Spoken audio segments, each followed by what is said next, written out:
Merci beaucoup. Merci beaucoup pour cette invitation. Et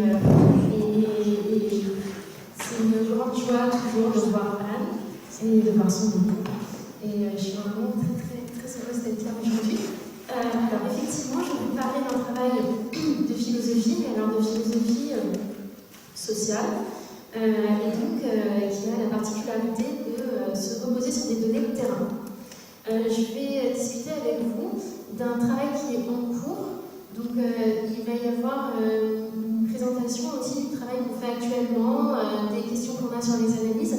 Et ce que je vous propose de faire, c'est vraiment de rentrer dans notre questionnement et d'essayer de voir en fait comment est-ce qu'on peut faire de la philosophie aujourd'hui différemment, c'est-à-dire pas forcément en se concentrant sur une grande question qui est abstraite et qui s'inscrit avec un dialogue systématique avec l'histoire de la philosophie, mais comment on peut conceptualiser des questions qui sont intéressantes pour la philosophie, mais pas seulement, à partir de données empiriques et d'un travail de terrain. Ce dont je vais vous parler aujourd'hui, alors ça s'inscrit dans le cadre d'un projet ANR que je coordonne et avec lequel je travaille donc avec deux collègues qui sont deux sociologues toulousaines, Alphonsina Fayard-Raplès et Laurence Blagaf, que je vais citer de temps à autre au cours de cette conférence. Et donc on va parler effectivement, comme l'a dit Anne, de quelque chose que tout le monde connaît, qui est le confinement. C'est très rare en fait de présenter une situation, de présenter un contexte d'étude et que tout le monde sache exactement ce que c'est. Alors qu'on sache ce que c'est théoriquement oui, mais que tout le monde l'ait vécu, c'est relativement rare. Moi j'ai travaillé notamment avec Anne sur le contexte des maladies génétiques. Les personnes concernées, par exemple dans les maladies rares, il y a vraiment un gros travail à faire pour expliquer ce que c'est que de vivre avec une maladie génétique, ce que ça représente, etc. dans le quotidien. Là, on a tous vécu. Et c'est relativement intéressant parce que la façon dont on a vécu, ça colore aussi un petit peu la façon dont on imagine que les autres aussi l'ont vécu. Donc là, ce que je veux vous inviter à faire, c'est à voir le confinement d'un certain point de vue, donc dans un quartier populaire, dans le quartier du Plan Miracle, et vous emmener avec moi dans cette recherche pour vous montrer en fait toutes les difficultés qui se posent quand on veut faire de la recherche en temps de confinement. Pourtant, en soi, c'est une occasion plutôt rêvée pour un chercheur en sciences sociales, au sens où, moi, à la seconde où j'ai appris le confinement, le premier moment, si je me suis dit oh là là, quelle galère ça va être avec les enfants, le travail et tout ça. Et la seconde d'après, j'étais hyper excitée en me disant mais toutes les recherches qu'on va pouvoir mener. Et en fait, je voudrais un tout petit peu vous parler de cette ambivalence-là. C'est-à-dire que quand on fait de la recherche en sciences humaines et sociales et qu'on s'intéresse aux relations entre les êtres humains, en général, on doit les observer dans leur vie, mais c'est très rare qu'on puisse leur imposer des restrictions aussi radicales que celle de devoir vivre pendant 2 mois seul dans un appartement ou à 4 dans une petite maison, ou etc. Tout simplement parce que ce serait jamais accepté d'un point de vue éthique que de soumettre des sujets à une expérimentation de ce genre. Enfin, Anne s'y connaît mieux en éthique de la recherche que moi, mais je pense que ce serait difficile à faire passer. Donc là, c'est une occasion rêvée de travailler sur un contexte qui est un contexte exceptionnel et de voir la façon dont certaines relations vont être exacerbées parce que réduites à un espace-temps particulier. Et en fait, des occasions comme ça, on en a déjà eu, elles sont rares, et je trouve que c'est intéressant de s'intéresser à la façon dont la recherche en fait, peut rendre féconde une situation qui est une situation qui peut être inconfortable pour certains, mais absolument terrible pour d'autres. Et en écrivant cette présentation, je pensais à une situation qui est celle de l'hiver de la faim. Je ne sais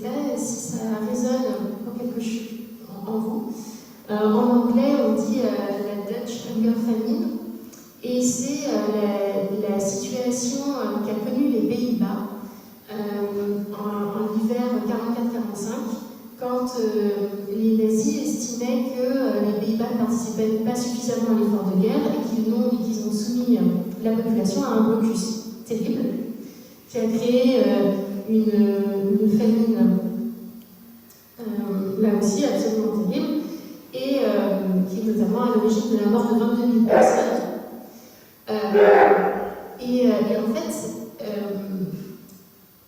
certains chercheurs ont eu l'idée d'enquêter sur les femmes qui avaient été enceintes pendant le moment de cette famine pour voir quels seraient les effets sur la santé des enfants tout au long de la vie de la gestation qui avait eu lieu pendant le moment de la famine.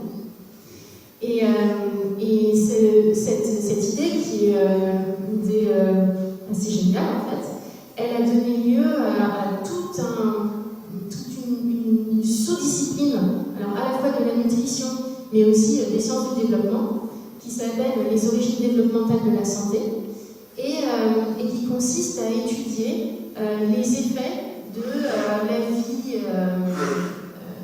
la vie excusez-moi, intra-utérine sur la santé des enfants, mais tout au long de leur vie. Donc on les étudie et puis on voit si à 50 ans, 60 ans, 70 ans, ils ont certaines maladies, alors en général les troubles métaboliques, s'ils ont certaines maladies qui sont plus représentées dans la population dont la mère a été soumise à la famine que les autres. Et en fait, c'est intéressant parce que c'est typique en fait de ces situations où la science va pouvoir en fait profiter de ce que j'appelle ces expérimentations de grande envergure. Il serait absolument pas éthique de soumettre une femme à un régime hypocalorique pendant qu'elle est enceinte, mais si l'occasion se présente, c'est vrai que ça permet de faire des recherches qui sont extrêmement intéressantes. Donc, pour moi, ces recherches sur le confinement, elles sont dans un contexte un peu moins tragique, quoique pour certaines personnes, le confinement, ça a été vraiment un événement douloureux. Mais en tout cas, voilà, je voulais parler un petit peu, il me semblait que c'était intéressant, d'un point de vue éthique, de réfléchir à cette ambivalence du sentiment vis-à-vis des données qui ont été générées à un moment qui a causé de la souffrance à certaines personnes. Bon, mais donc pour revenir au questionnement scientifique, pour moi le confinement c'était alors le temps des 1000 questions, mais j'aurais pu dire des 1 million de questions et 1 milliard de questions. C'est, il n'y a pas de limite à ce qu'on pourrait étudier en temps de confinement. C'est-à-dire que si vous vous intéressez aux relations intrafamiliales, si toute votre vie, votre travail, ça a été, vous êtes un psychologue et vous travaillez sur les relations entre l'aîné de la fratrie et le cadet de la fratrie, d'un seul coup, en temps de confinement, ça devient un moment extraordinaire pour voir ce qui va se passer quand l'aîné et le cadet sont 24 heures sur 24 ensemble dans un salon. Si vous vous intéressez aux addictions, qu'est-ce qui se passe pour les personnes dépendantes de l'alcool quand elles sont enfermées pendant 2 mois avec une seule possibilité de divertissement qui est la télévision et une bouteille d'alcool. Qu'est-ce qui se passe entre une famille qui a un jardin et un accès à l'extérieur et une famille qui est dans un minuscule appartement avec d'un seul coup les parents qui se retrouvent au chômage? En fait, cette situation de confinement, elle est vraiment, il faut l'imaginer comme une sorte de loupe qui permet en fait d'étudier de façon hyper concentrée des problèmes qu'on peut se poser en général, mais qui d'un seul coup nous apparaissent avec une force accrue. Moi, les questions que je me pose, en fait, c'est des questions qui existaient déjà, mais qui d'un seul coup m'ont semblé particulièrement intéressantes dans ce contexte du confinement.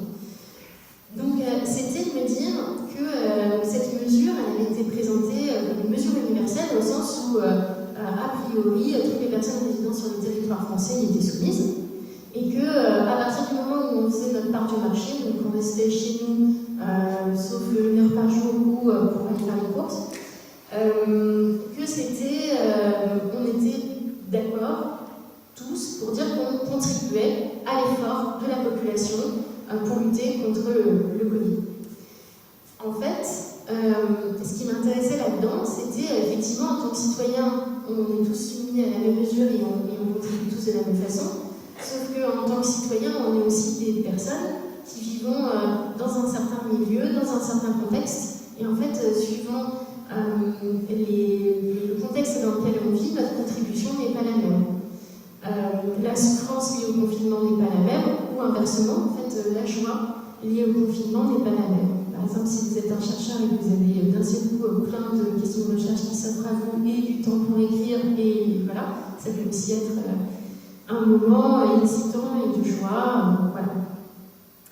Donc, cette idée qu'il puisse y avoir une même mesure qui soit traitée sur un plan universel, en fait, et où on s'intéresse, et où on dirait, en fait, pour un sujet politique, à partir du moment où vous êtes un citoyen français, vous contribuez de façon universelle à la santé publique. Si on le prend en se posant les questions liées à vraiment la contextualisation sociale, ou bien en traitant de la psychologie des personnes, etc., en fait, il y a une espèce de tension là qui m'intéressait d'aller fouiller.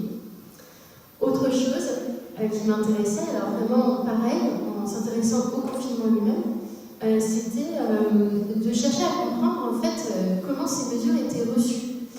Et donc on va voir que le mot réception n'est pas forcément bon, mais en tout cas, comment les personnes perçoivent ces mesures, alors comment elles en entendent parler, comment elles les perçoivent, comment elles les interprètent, est-ce qu'elles acceptent ou pas, et comment est-ce qu'elles le mettent en œuvre ou non, avec parfois des aménagements ou des contournements, ou au contraire en allant plus loin que ce qu'on leur prescrit. Donc cette question-là, elle m'intéresse. Elle m'intéresse parce que c'est aussi l'idée de dire que une mesure, alors un discours, en fait, c'est une situation de communication dans laquelle on a un émetteur, donc on a un gouvernement qui dit quoi faire, mais on a aussi des récepteurs de l'autre côté qui vont devoir interpréter tout ça, le mettre en œuvre dans les conditions qui sont les leurs. Et en fait, ce hiatus entre un message qui semble univoque d'un côté et la multiplicité des réceptions du message de l'autre, ça aussi c'était quelque chose qui me semblait très intéressant à travailler.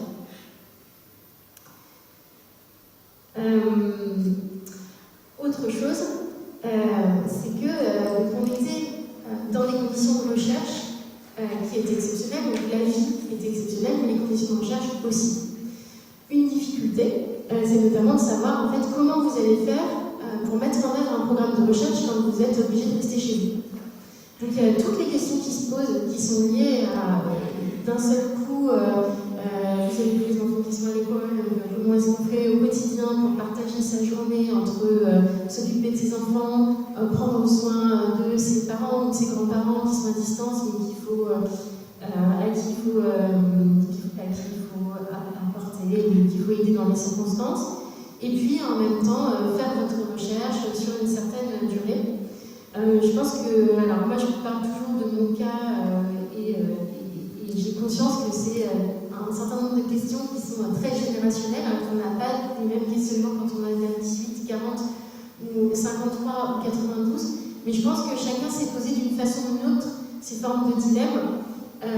Et donc là, pour le chercheur de 40 ans, les questions de comment est-ce qu'on mène la recherche dans ce quotidien confiné, en fait, c'est des vraies questions parce que ça impacte fondamentalement la façon dont vous allez faire votre recherche.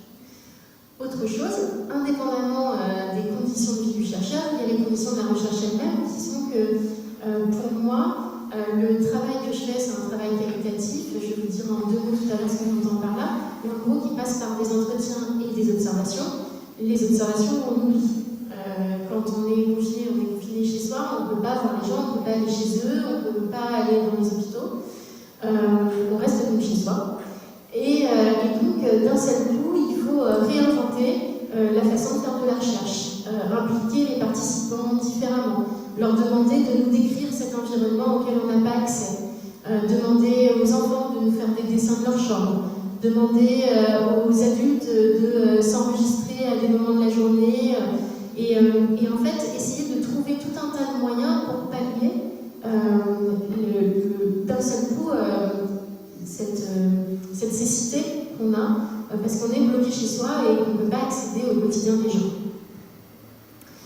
Donc ça a des conséquences méthodologiques, ces conditions de la recherche, Donc on l'a vu, en fait, ça peut vraiment générer en fait, une vraie réflexion sur ce qu'on fait d'habitude, sur la façon dont il faudrait faire autrement, etc. Mais largement ce qui s'est passé, et je pense que je sais qu'Anne l'a vécu comme moi, on a eu affaire à une prolifération de questionnaires, c'est que d'un seul coup, tous les chercheurs s'y sont mis, et en tout cas, pour tous les chercheurs, j'entends dans mon champ à moi, et on envoyait des questionnaires. Ces questionnaires, il fallait en général les remplir sur Internet, et donc c'était parmi les réseaux de recherche, c'est-à-dire que moi, si je fais une recherche, les premières personnes que je vais contacter, c'est mes collègues, des gens de ma famille, mais parmi les collègues, il y a quand même de fortes chances d'avoir des chercheurs.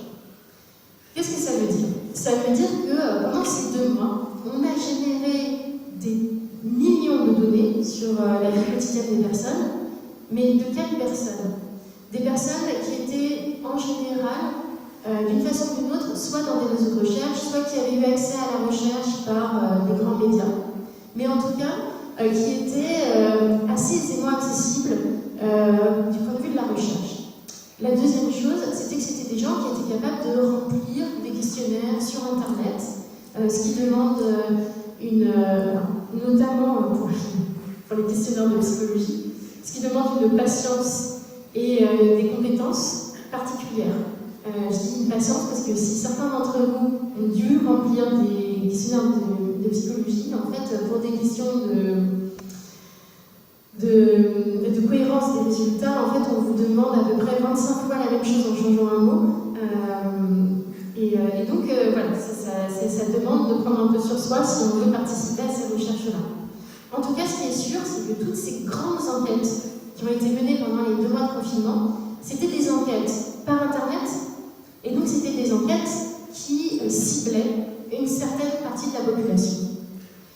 Et donc, avec un certain nombre de collègues, à moi, on s'est dit, mais c'est quand même dommage parce qu'on passe à côté de toute une partie de la population, en fait, soit qui n'a pas accès à Internet, soit qui n'a pas le temps de faire ces enquêtes, soit qui ne voit pas forcément un intérêt, c'est-à-dire qu'il faudrait passer du temps à expliquer dans quel but on fait cette recherche et en quoi leur implication va pouvoir aider soit la recherche en sciences sociales, soit les sciences politiques, soit la santé publique. Enfin, on ne peut pas vous convaincre en fait juste en envoyant un questionnaire. Donc on passait à côté de toute une partie de la population et notamment de toute une partie de la population qui était susceptible en fait d'être ceux qui peut-être souffriraient le plus du confinement parce que potentiellement c'était les personnes qui étaient les plus vulnérables, les plus précaires, des gens qui vivent dans la rue ou des gens qui d'un seul coup se retrouvent à devoir gérer tellement de choses que évidemment qu'ils n'ont pas le temps de répondre à nos enquêtes sur Internet. C'est la raison pour laquelle on a voulu, avec 7 chercheurs, monter un collectif et essayer de faire notre propre recherche qui porterait sur les conditions de vie en temps de Covid et en temps de confinement, en essayant d'avoir des points de vue aussi divers que possible. Donc, quand on fait du qualitatif, on n'essaie pas d'être représentatif. Mon but n'était pas de représenter les 70 millions de Français. Mon objectif, c'était vraiment d'être aussi proche que possible d'une diversité, d'une variété de modes de vie en temps de confinement et de voir comment une mesure universelle avait pu être appropriée de façon très très différente, ressentie de façon très différente et avoir des impacts différents dans la vie de personnes qui avaient des conditions de vie sociales qui étaient très différentes. Donc on s'est intéressé à plein de choses, on s'est intéressé au territoire, aux personnes, la façon dont vivaient les gens, on voulait avoir des gens qui vivaient seuls, des gens qui vivaient en couple, des gens qui vivaient en famille. On voulait avoir des gens qui prenaient soin de pareil, qui avaient une charge de personnes aussi pareil différentes. On voulait des gens qui étaient en EHPAD, des gens qui avaient une maison avec jardin, des gens qui étaient dans des petits appartements, des gens qui avaient des balcons, pas de balcons, etc. On a essayé de varier au maximum toute une grille qui concernait les conditions matérielles et les conditions de vie des gens. Et en fait, si ce type de questionnement vous intéresse sur la façon dont on peut construire des recherches différentes en temps exceptionnel, avec ce fameux collectif dont je vous parle, en fait, on a écrit un article qui est ici. Et en fait, qui est vraiment sur ce versant méthodologique. Et je pense que, comme on est ici à Socience, je voulais vraiment prendre un temps pour parler de la méthode, parce que je pense que, indépendamment des résultats eux-mêmes, ce qui est intéressant, c'est de voir comment on fait aussi de la science, notamment dans ces moments-là. Donc, à ce moment-là, on a pu faire que des entretiens. Le problème de l'entretien, c'est que même si on cherche à être innovant et à trouver des moyens d'avoir une idée plus précise de ce qui se passe chez les gens, on passe quand même à côté des actes. C'est-à-dire qu'on n'a que des discours, voire des dessins ou des photos, mais on ne peut pas voir exactement ce qui se passe dans le quotidien des personnes. Donc ça, pendant le confinement, malheureusement, on ne pouvait pas. En revanche, ce qui est possible de faire, c'est a posteriori, donc c'est pas le même type de données, mais c'est a posteriori de demander aux personnes de reconstituer leur monde et de le faire en allant notamment chez elles. Comme ça, ils peuvent un peu nous montrer l'espace, nous dire où est-ce qu'ils dormaient, où est-ce qu'ils passaient leur temps, etc. C'est frustrant, c'est pas du tout aussi bien que des vraies observations sur le moment, mais à un moment où évidemment c'était risqué d'aller chez les gens, c'était risqué pour eux, il fallait rester chez soi. Voilà, c'est pratiquement la seule chose qu'on puisse faire, c'est celle-ci. Et donc nous, ce qu'on a essayé de faire avec un projet, il y a eu un premier projet qui était vraiment une enquête avec des entretiens, des longs entretiens téléphoniques. Et ce qu'on a essayé de faire donc, un an plus tard, c'est de réinterroger les gens. Mais cette fois-ci en allant chez les personnes, et puis vous allez voir en fait en s'intéressant à certains dispositifs, c'est-à-dire à des problèmes en fait un peu plus restreints. Parce que le problème de la monographie, c'est que si je voulais faire une monographie sur le temps du confinement à Toulouse, entre mars et mai 2020, en fait, ça me prendrait plus d'une vie à faire. Le principe d'une monographie, c'est qu'il faut à la fois rentrer dans le détail et à la fois être exhaustif. En fait, quand on pense monographie, il faut imaginer que ce qu'on essaye de reconstruire, c'est un monde. Et donc, si je prends un sujet aussi général et que je veux en faire une monographie, c'est impossible, c'est trop long. Donc, on prend des petits objets, des petites questions, et on essaye de demander aux gens de nous réexpliquer, et on reconstruit un petit bout de monde a posteriori. Donc, parmi les questions qu'on s'est posées, l'une, c'était de savoir comment ça s'était passé au Mirail pendant ce confinement. Et comme même ça, c'est beaucoup trop grand, on s'est demandé plutôt comment est-ce qu'on allait caractériser un certain dispositif qui s'était passé lors du confinement. J'y reviendrai après. Pourquoi le Mirail ? Le Mirail, d'abord parce que l'une de mes collègues, Laurence Boulagaf, a un terrain qu'elle connaît bien au Mirail. Et ça aussi, en fait, ça te semblait un peu arbitraire, mais ça fait partie des contraintes quand on fait de la recherche, c'est-à-dire qu'on fait de la recherche là où on peut et là où on sait qu'on va réussir à la faire dans un temps donné. Quand l'ANR nous donne de l'argent, c'est pour 1 an et demi. Par exemple, pour ce projet-là, ça va très très vite. 1 an et demi, parce qu'il faut en fait construire de la confiance avec des personnes. Et si vous débarquez quelque part sans jamais avoir vu personne, ça va prendre beaucoup plus de temps que ça pour avoir le temps de mener ses recherches. Donc la première question, en fait, c'était celle-ci, c'est juste qu'on avait une collègue qui avait des entrées, qui connaissait des gens, c'était plus simple. Même si ensuite, avec ce qu'on appelle l'effet boule de neige, en fait, des gens parlent à d'autres, etc. Et heureusement, on arrive à reconstituer comme ça un monde avec des gens qu'on n'avait pas prévus au départ, mais on avait des entrées. La deuxième chose, c'est que le Mirail, quand on est toulousain, moi je suis une toulousaine d'adoption, le Mirail, c'est le quartier populaire de Toulouse. Je pense qu'on y pense immédiatement. Et en temps de confinement, c'est pareil, l'une des questions qu'on avait en tant que Toulousains, c'était de dire waouh, mais comment font les gens qui habitent dans ces grandes tours? Comment est-ce qu'on fait quand on est coincé dans ces appartements-là? Avec aussi une part de fantasme, peut-être, en se disant c'est quand même assez vétuste, comment est-ce qu'on fait quand on vit là-bas? Est-ce que les appartements sont petits? Est-ce que ça semble tellement plus dur que si vous avez une jolie petite maison avec un bout de jardin ou si vous avez un grand appartement en centre-ville. Donc il y avait cette question-là. Et puis ensuite, ce qui nous intéressait, c'était de pouvoir vraiment restreindre, de pouvoir vraiment être sur un quartier et de pouvoir traiter en même temps de plein de caractéristiques sociales en fait des populations qui vivent dans ce quartier. Je vous en dis quelques-unes que j'ai listées ici. Donc, le Mirail, c'est le plus grand quartier prioritaire de Toulouse. Qu'est-ce que ça veut dire un quartier prioritaire? Ça veut dire qu'il y a des populations qui vivent en précarité. Et donc, à quoi ça ressemble, les populations qui vivent dans cette précarité? Alors, il y a des choses qui sont évidentes, en fait, c'est que c'est un quartier relativement jeune. Donc là, je disais que c'est 40% de la population qui a moins de 25 ans. Pour vous donner un ordre d'idée, si on compare tout Toulouse, c'est 35%. C'est un quartier qui est plutôt familial, donc 36% de ménages d'une personne. Pareil, si on prend tout Toulouse,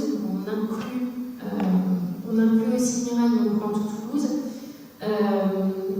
Des ménages d'une personne, on a 48% dans tout Toulouse. 26,6% de personnes qui sont étrangères par rapport à 11% dans le reste de Toulouse. Beaucoup de familles monoparentales et beaucoup de familles avec 3 enfants et plus. Ensuite, c'est un quartier dans lequel, on s'en doute, ce sont des appartements qui sont prédominants par rapport au pavillon. Et ce qui est intéressant quand vous regardez les superficies, c'est que c'est des appartements qui sont plutôt plus spacieux que dans le reste de Toulouse, et sachant qu'il y a plutôt des plus grandes familles qui y habitent. Et en revanche, plus vétustes que dans le reste de la ville. Voilà, donc ensuite, on arrive à toutes ces questions.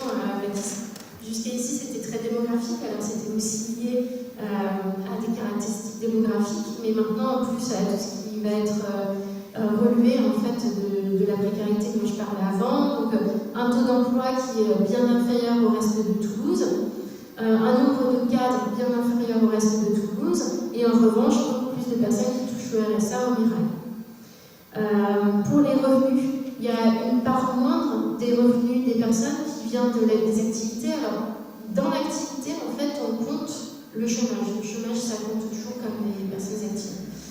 Donc, qu'est-ce qui va dire ces chiffres-là quand on dit 53,3% des revenus qui sont des revenus d'activité contre 81,4% dans l'ensemble de la ville? Ça veut dire qu'il y a une grosse part des revenus qui sont en fait des aides sociales. Et en termes de santé, qu'est-ce qu'on sait du Mirail aujourd'hui? D'abord que les personnes sont plutôt en plus mauvaise santé au Mirail qu'ailleurs. Notamment parce qu'il y a un cumul de défavorisation sociale, donc il y a à la fois moins d'accès aux soins, il y a à la fois des problèmes qui sont liés à ce qu'on appelle à la littératie en santé, ça veut dire à la capacité à comprendre un certain nombre d'informations médicales, à comprendre aussi quand est-ce qu'on doit aller consulter.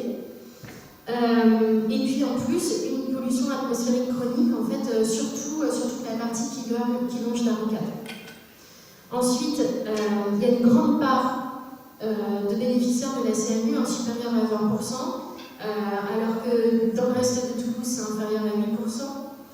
Et puis, malheureusement, on n'a pas réussi à avoir des données qui concernent vraiment la pandémie. Normalement, alors l'ARS, c'est l'Agence régionale de santé, ça fait plus d'1 an qu'on les a demandés et normalement on devait les avoir au début du mois, mais malheureusement je ne sais pas, donc je ne peux pas vous dire en fait quel a été l'impact du Covid dans ce quartier. C'est dommage pour notre recherche, on le saura peut-être un moment. Et donc, comme je vous disais tout à l'heure, comme on ne peut pas demander, on ne peut pas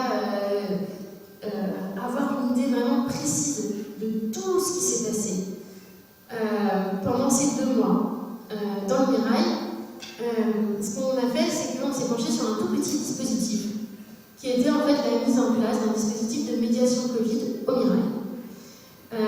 Cette médiation Covid, en fait, c'était payer des médiateurs qui étaient des médiateurs issus du quartier pour propager la bonne parole, c'est-à-dire se promener dans les rues, dire aux gens de mettre un masque et essayer de les convaincre d'appliquer les mesures de santé publique. Donc leur dire est-ce que vraiment c'était nécessaire de sortir, est-ce que vous portez bien un masque, est-ce que à l'avenir, quand il y a eu ensuite la vaccination, est-ce que vous comptez vous faire vacciner, et puis en fait c'est des personnes qui ont été formées pour pouvoir informer les autres. Donc comment est-ce qu'on a enquêté sur ce dispositif? On a enquêté d'abord en prenant le premier cercle des gens qui ont créé le dispositif, donc en l'occurrence la coordinatrice, qui était une infirmière qui coordonne la maison de santé du quartier de la Galerie. Ensuite, en faisant plusieurs entretiens de longue durée avec des médiateurs. Ensuite, en interrogeant des professionnels de santé qui étaient impliqués. Ensuite, des acteurs et des actrices associatives qui, eux aussi, à un moment donné, alors eux, ils étaient parfois impliqués, parfois tellement, c'est-à-dire qu'ils nous disaient quels ont été en fait les problèmes, quand est-ce qu'on est venu les chercher en fait au Mirail pendant ces 2 mois, quels ont été les problèmes qu'ils ont dû résoudre. Et puis on a fait donc, des focus group, alors pour le moment qu'avec des femmes, on espère en faire un rapidement avec des hommes. Pour le moment avec des femmes, 12 femmes, celle de la Rêverie 5 de Bellefontaine, et ensuite des entretiens et des observations. Pourquoi des observations? Parce que comme je vous disais tout à l'heure, en fait on fait des entretiens avec des personnes et en allant chez elles. Et bon, voilà, on ne les observe pas pendant le confinement, mais ça nous permet d'avoir un peu une idée de là où ils ont vécu pendant le confinement et qui nous expliquent ce qu'ils faisaient, comment ils le faisaient, avec qui ils le faisaient, etc. Voilà. Et donc aujourd'hui, je vais vous parler surtout en fait de ce qu'on a appris sur le confinement auprès de ces personnes. Donc je vais laisser le dispositif de côté. Donc les données qu'on a, elles nous permettent aujourd'hui de savoir comment une vingtaine de femmes a vécu le confinement et ensuite les différentes vagues de mesures sanitaires. On parle comme ça de différentes vagues de mesures sanitaires parce qu'il y a eu le confinement, mais il y a aussi toutes les questions relatives au port du masque, à la distanciation physique, au couvre-feu, donc ça a été avant-après, aux attestations de déplacement, leur façon d'utiliser le pass sanitaire, comment a été vécue la politique de vaccination, etc. Donc l'idée c'est d'abord de s'intéresser au confinement et puis ensuite en fait de remonter, d'étendre, de capter en fait l'ensemble de ces gestes, de ces mesures, de ces restrictions qu'on nous a demandé à tous d'appliquer. La question qui se pose, en fait, pour nous, c'était de savoir comment les gens, donc je vous l'ai dit tout à l'heure, en fait, avaient reçu ces mesures, mais en fait, reçu c'est très passif et ça ne reflète pas bien la façon dont on réagit quand on nous demande de faire quelque chose. Parce que, alors, on a beaucoup eu des critiques du confinement et puis de la liste de ces mesures, de gens qui disaient, notamment je pense à un grand sociologue qui s'appelle Bergeron, qui disait mais en fait on est uniquement dans la contrainte, les gens on les force à agir, on n'essaye pas de les convaincre, etc. Et nous en fait ce qui nous intéressait c'était de voir comment les gens qu'on a interrogés s'étaient appropriés ces fameuses contraintes, c'est-à-dire que alors il y a une dimension de contrainte, d'ailleurs il y a des policiers qui étaient chargés de faire respecter le confinement. Mais ma foi, les policiers ne sont pas derrière vous à chaque seconde non plus.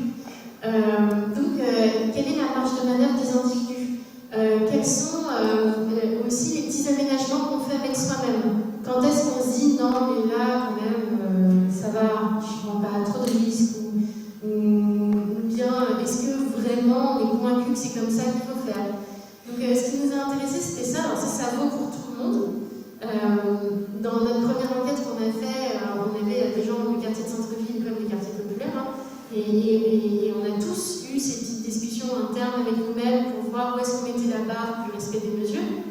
Mais là, effectivement, on a travaillé avec cette population-là pour comprendre comment est-ce qu'on fait pour justifier son comportement. En fait, qu'on applique une mesure ou qu'on ne l'applique pas, par quoi ça passe, comment est-ce qu'on se le justifie. Et puis, parce que je suis philosophe, l'une des questions en fait, qui m'intéresse moi, c'est de dire, mais en fait, on a un grand discours, moi j'appelle ça la politique des grands discours, c'est politique d'un seul coup, parce que vous avez aussi la micro-politique au quotidien, mais là c'est vraiment le président qui s'adresse aux Français, qui fait un grand discours à telle heure pour leur dire ce qu'il doit faire, ce qu'il ne doit pas faire, etc. Et en fait, ce qui m'intéresse, moi, c'est vraiment la rencontre de la politique des grands discours avec l'intimité, le quotidien, les petits gestes des personnes. Et je me dis, en fait, quel est le sujet qui répond à ces grands discours? Comment est-ce que, quand le président s'adresse à moi en tant que citoyenne, moi, comment est-ce que je vais appliquer ça dans mon quotidien, c'est-à-dire dans mon appart, avec mon mari, mes enfants, mes contraintes, etc. Donc en fait, pour moi, ça pose une question importante de conceptualisation sur vraiment, en fait, qui est le sujet de la politique, qui est le vrai sujet entre le citoyen et puis la personne au quotidien qui vit sa vie mais qui est soumise à ces grandes politiques-là. Alors, cette question de l'acceptabilité, donc, on l'a utilisée dans notre titre avec mes collègues, en sachant que c'est un mot qui est un peu bizarre en fait. Normalement, on parle d'acceptation. L'acceptabilité, c'est un truc un peu de marketing. C'est en général, donc l'acceptation, ça va être, si j'étudie l'acceptation d'une mesure. Ce que je fais, c'est que je vous dis quelle est la mesure, et puis je vois qui est-ce qui l'applique. L'acceptabilité, c'est dans cette notion-là, en fait, il y a vraiment une vraie différence temporelle. En général, ça va être des gens, par exemple, alors je parle de marketing, par exemple, qui réfléchissent à mettre sur le marché un produit, et puis qui se demandent si ce marché-là, les gens vont se l'approprier, s'ils vont s'y intéresser. Donc en général, quand on parle d'acceptabilité, c'est vraiment par anticipation d'un truc à venir. Première chose. Et ensuite, sur la question de l'acceptation, quand on met des enquêtes, alors quand on fait une enquête pour savoir si une mesure est acceptable ou non, notre but, c'est de savoir si ça va fonctionner et déjà d'anticiper sur des contestations possibles pour pouvoir les maîtriser. Pas forcément, quand je dis comme ça, on a l'impression que c'est par la force ou quoi, mais pas nécessairement. Ça peut être juste en se disant quel contre-argumentaire il va falloir produire, comment est-ce qu'on va pouvoir convaincre les personnes les plus récalcitrantes. Quand on réfléchit en termes d'acceptabilité, dans la littérature en sociologie ou en marketing, c'est un peu différent en fait. Le raisonnement, c'est pas celui-ci, c'est comment est-ce qu'on va construire ou co-construire avec des parties prenantes, avec des personnes concernées, quelque chose qui sera acceptable, c'est-à-dire dont les gens vont aussi s'emparer, donc ils vont pouvoir l'aménager. Donc l'état d'esprit en fait est très très différent. Et finalement l'acceptabilité c'est plutôt quelque chose dans la santé qu'on va voir comme ça s'infiltrer dans toutes les discussions sur l'expertise citoyenne,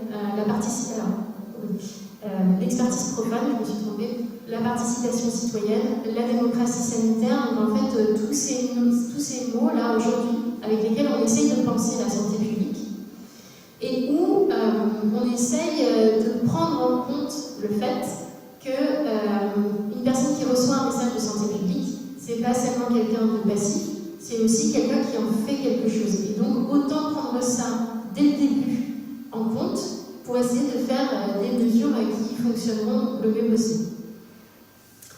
Le Batailleur, c'est un sociologue qui dit que c'est deux types de réponses du public, mais aussi deux types d'idéalisés. C'est-à-dire que quand on réfléchit à la façon dont on va formuler nos questions, etc., en fait, qu'on réfléchisse en termes d'acceptabilité ou d'acceptation, c'est vraiment très différent. Est-ce que ça a un sens de parler d'acceptabilité pour nous?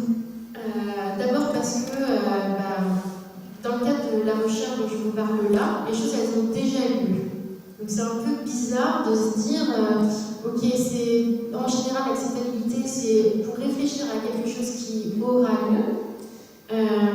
Et là, en fait, nous, on arrive 2 ans plus tard, au moment où on a déposé le projet, 3 ans plus tard maintenant, et on se demande comment les personnes ont reçu ce message, en ont fait quelque chose, etc. Ça va pas exactement de soi. Hein. Et ma collègue Alfonsina, elle a une jolie expression, elle parle d'acrobatie théorique, pour dire on va quand même essayer de faire ça, parce que juste se demander si les gens ils ont accepté ou pas accepté, c'est moins intéressant que de se demander ce qu'ils en ont fait. C'est-à-dire qu'il y a une mesure, comment est-ce qu'ils l'ont reçu, comment ils l'ont interprété, ce qu'ils en ont fait et pourquoi, et comment ils ont été aussi acteurs de l'ensemble de ces mesures.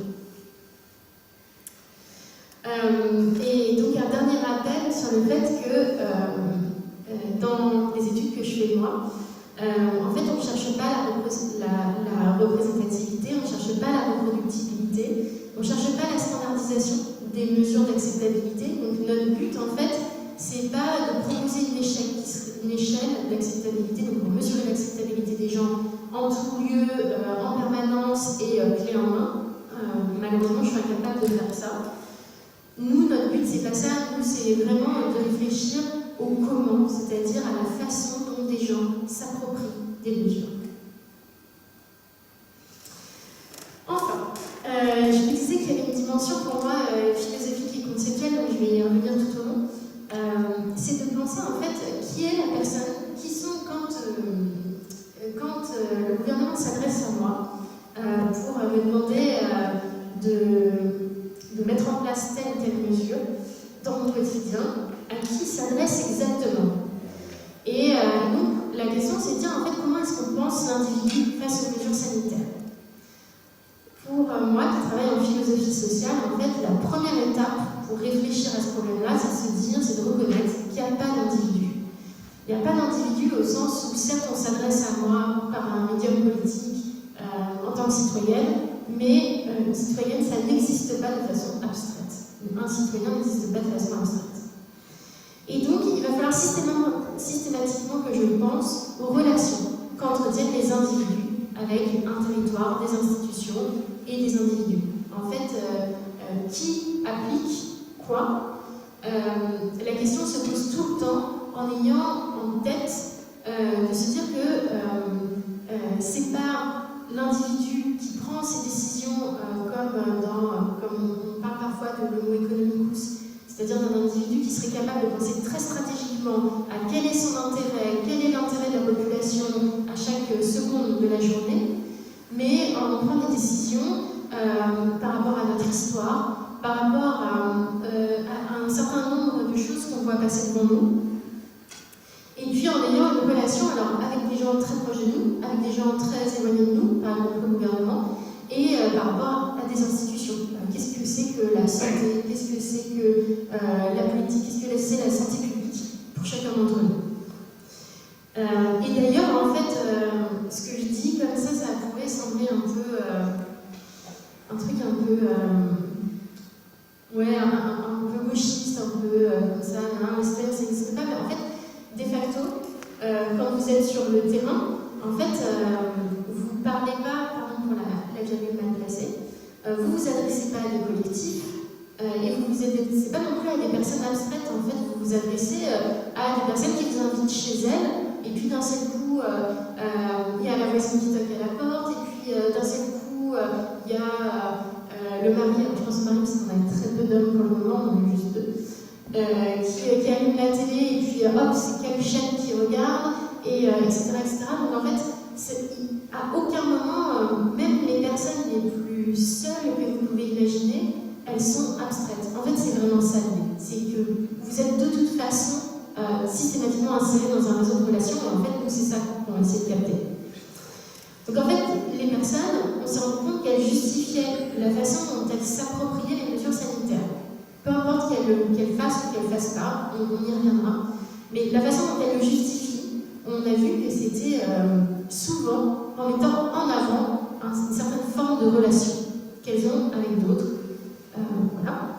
Et ensuite, la façon dont elles régulent leur rapport, on va voir que c'est aussi par des relations. Alors, la distinction n'est pas très claire ici, mais j'espère qu'avec les exemples, vous verrez mieux ce que je veux dire. Ok, donc comment est-ce qu'on peut justifier son comportement en disant ah bah oui, mais en fait, ça dépend largement des autres. Donc ce qu'on a étudié, ce qu'on a mis en valeur, c'est un truc qui s'appelle la solidarité épidémique. Donc c'est l'idée que face à un risque, comme le risque de la pandémie, il y a un certain nombre de questions qui vont se poser en fait en termes de solidarité. Donc il y a une certaine façon, quand on demande aux gens pourquoi est-ce que vous avez respecté ça ou pourquoi vous ne l'avez pas respecté, les gens vont dire ah bah c'est pour d'une façon ou d'une autre être solidaire. Donc ça c'est intéressant parce que c'est le même principe qui peut être mobilisé pour justifier d'agir ou de ne pas agir en fonction d'une demande étatique. Donc par exemple, il y a une dame que je n'ai pas précisée ici qui nous dit, quand on lui demande en fait pourquoi est-ce qu'elle avait tant de mal à respecter les mesures sanitaires, et elle dit mais en fait on est devenus des pestiférés, on s'évite entre nous, si vraiment le but c'est de faire attention les uns aux autres, comment est-ce qu'on peut faire attention les uns aux autres si à aucun moment on est les uns avec les autres? Et en fait ce qui est une vraie question. Et donc en disant non, en fait, pour moi, ça n'avait pas de sens de rester isolée chez moi. Et j'ai continué à aller visiter mes voisines, j'ai continué à aller prendre soin de ma mère, j'ai continué à faire tout ça parce que pour moi, prendre soin des autres, c'est être avec eux. Et inversement, on a des personnes qui vont dire, en fait, moi, ma solidarité avec les autres, la façon que j'ai eue de prendre soin des autres, c'était de prendre soin des autres en gardant mes distances avec eux. Donc personne ne s'est vu, on a fait attention, on était régulièrement au téléphone, on demandait à l'un à l'autre s'il avait des nouvelles, comment ça se passait. Plus par contre, comme une grande inquiétude qui s'est installée par rapport à ça dans nos relations, où on se demandait comment chacun va. Donc ça, c'était une femme de 30 ans qui avait un enfant à la maternelle, qui nous a expliqué que pour elle, ça passait, vous le comprenez, par vraiment la mise à distance. Et je trouve qu'en fait, ça, c'est rien que ça. Alors après, ça va être beaucoup de... Vous allez voir, en fait, c'est le thème en fait, qui m'a beaucoup interpellée. En fait, c'est cette idée qu'un même argument, on peut l'utiliser dans un sens ou dans un autre. C'est aussi, en fait, c'est vraiment le nerf de la guerre, en fait, cette histoire-là, parce que, en vrai, je parle à Anne qui est médecin, si on veut arrêter une épidémie, c'est quand même super simple. Il suffit d'isoler chaque individu pendant une assez longue période de temps, et puis au bout d'un moment, plus personne n'est contagieux. Enfin, je veux dire, théoriquement, c'est pas compliqué. Le problème, c'est que c'est infaisable. Et donc, ce que ça met en évidence, ce genre de propos-là, c'est ça, c'est-à-dire que votre façon d'être avec les autres, votre façon de concevoir votre relation aux autres, en fait, elle vous amène parfois à prendre des risques. À propos des personnes à risque, justement, et notamment des personnes âgées, on avait par exemple donc là un homme qui nous disait que lui, il était allé en fait encore plus loin que ce qu'on lui demandait pour le confinement, et que même en fait après le confinement, il avait continué, il avait pris toutes les mesures nécessaires pendant le confinement, mais même encore après, il continuait en fait de préserver ses parents en n'y allant pas. Donc ça c'est exactement ce qu'on vient de dire tout à l'heure, hein. Je prends soin des autres en gardant mes distances, ce qui est évidemment ce qu'on nous a demandé. Et inversement, en fait, une autre personne qui nous dit, c'est très bizarre, je prie de m'excuser, je ne sais pas pourquoi parfois j'ai précisé qui étaient les gens qui parlaient, parfois je ne l'ai pas recopié, pardon. Voilà, là en l'occurrence, je ne sais pas très bien qui c'est. Donc une femme de 59 ans qui était elle seule, mais très impliquée dans la vie, qui vivait seule, mais qui était très très impliquée dans la vie du quartier, et qui nous dit qu'elle, jour de l'Aïd, elle est allée chez son oncle, donc c'est une fête musulmane, l'Aïd. Et en fait, ce qui est intéressant, je vous le dis rapidement, alors par contre, on est resté dans notre petit système de confinement, donc de peur par rapport aux autres. Donc j'ai quand même appelé. Pourquoi tu m'appelles? Il me dit, je dis parce que comme il y a le confinement, qu'est-ce que tu racontes? Le corona, allez, viens, tous mes voisins sont venus. Donc comme c'est pluvieux, ils sont venus. J'ai aussi appelé quelqu'un de ma famille qui me dit, mais n'importe quoi, tout le monde est là, viens. Et d'un coup, c'est comme ça, on est sorti du confinement. Et en fait, ce qui est intéressant, c'est la façon dont on mobilise ici la question du c'est pluvieux, donc ils sont venus. En fait, parce que, en l'occurrence, ici et dans ce cercle de sociabilité-là, c'est à la personne la plus âgée qu'on va rendre hommage lors de l'Aïd. Et donc, ça n'a pas, en fait, la façon de prendre, de respecter ici son aîné, c'est d'y aller, quoi. Et ce serait tellement plus douloureux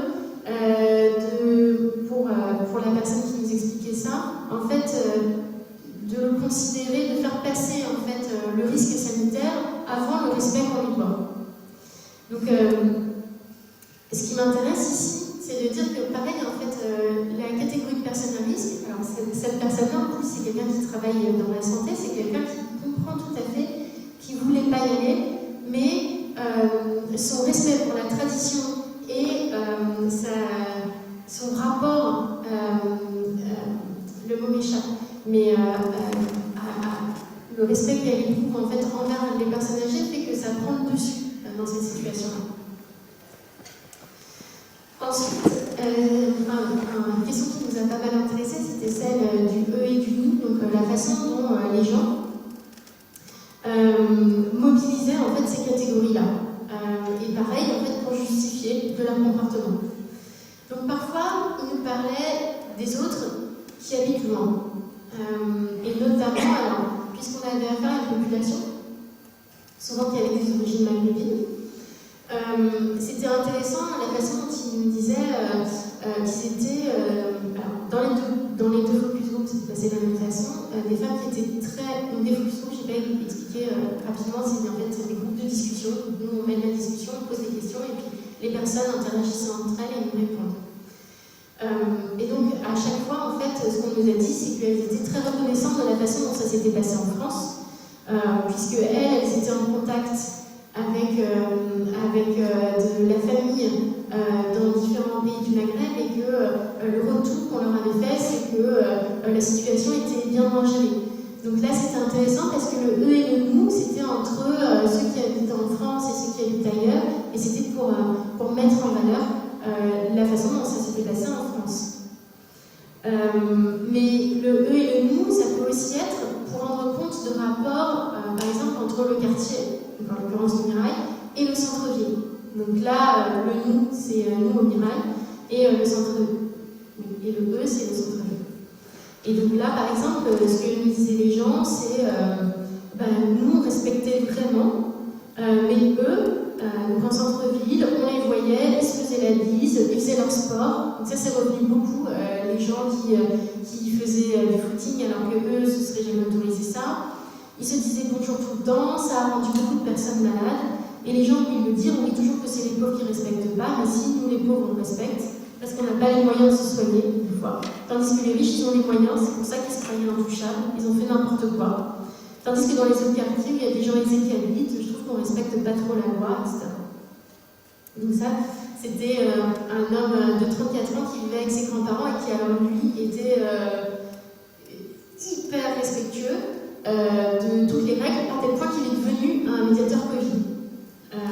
Et en fait, au départ, il doutait de l'existence du Covid, et puis il était dans la communauté gitane, et certains anciens l'ont attrapé. Alors là, il a complètement changé de registre, et il est devenu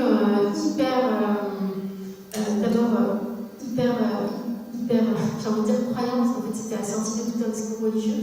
Mais en tout cas, il a vraiment cherché ensuite à convaincre le maximum de personnes.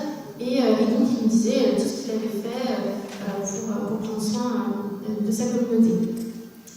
Et notamment des personnes les plus âgées dans sa communauté. Le eux et le nous, ça peut être aussi, en fait, pour se démarquer disait les fractions stables et moins stables. C'est un jargon sociologique. C'est la façon de dire que entre les personnes qui viennent d'arriver au quartier, les personnes qui sont anciennes, les personnes qui vivent dans des conditions plus précaires, les personnes qui vivent dans des conditions moins précaires, etc., en fait, on fait des distinctions et on voit qu'il y a des différences. Évidemment, si on le voit en sciences sociales, les gens le voient aussi dans la vie. Et donc, il y avait une personne qui disait « Moi, j'ai les boules parce qu'on me dit de rester là, je suis obligée de rester là, mais eux, ils font leur vie. Les enfants qui se baladent, le père qui vient jouer avec son fils au ballon, des petits trucs qui m'énervaient. Je ne suis pas une balance, donc je n'appelle pas les filles pour le dire, ça ne me regardait pas, mais ça me faisait râler quand même. Parce que je dis plus eux n'écoutent pas, plus nous, on va être confinés. » Et là, c'était des gens qui, en fait, estimaient, alors que dans la barre d'immeuble, en fait, en face de la barre d'immeuble, il y avait quelques pavillons.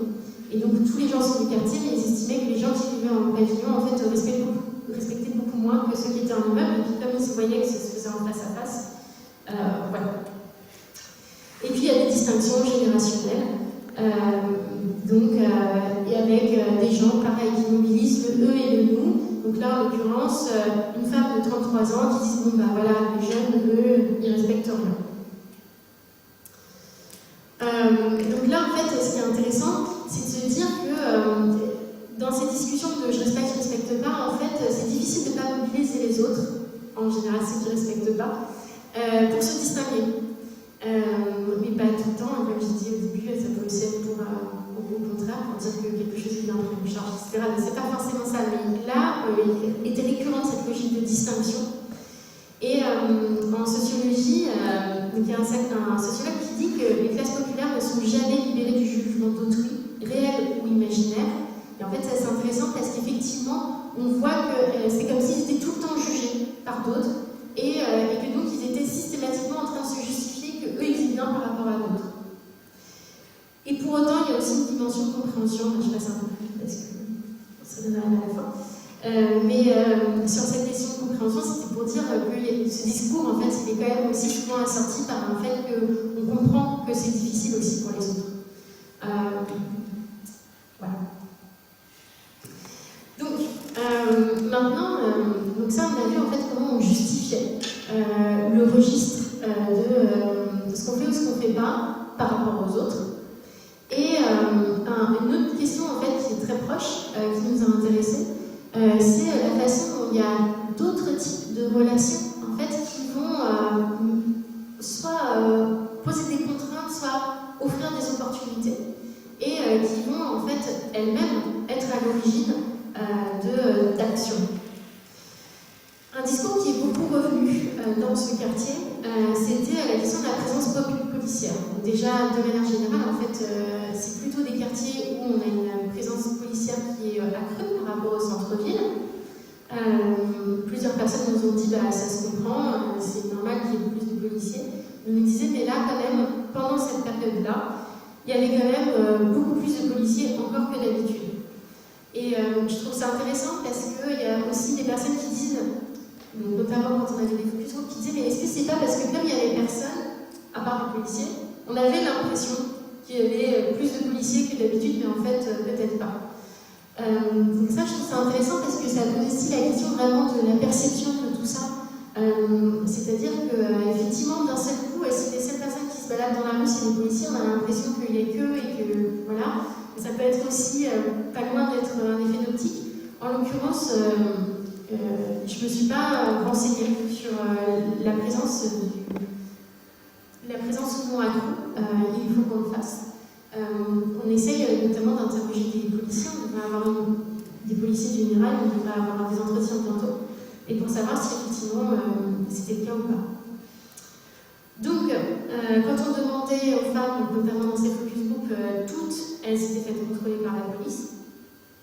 Et puis, on nous a parlé plusieurs fois en fait, d'événements où le quartier en fait, était sous contrainte et où en fait, les personnes parlaient de mauvaise conduite de la part de la police pendant cette période-là.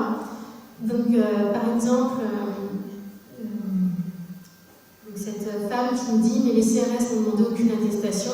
Et quand ils ont vu les gens dans le parc, tu sais, on sentait tellement d'agression qu'ils avaient loupé leur groupe de jeunes qui fuyaient devant eux, ils ont lancé direct des projectiles, morts de rire en disant c'est la désinfection les gars, enfin sur les enfants, etc. Et en fait, ça c'est intéressant parce que c'est de se dire que, évidemment, on est dans un territoire où la police, elle peut être très bienvenue ou elle peut être considérée comme très malvenue.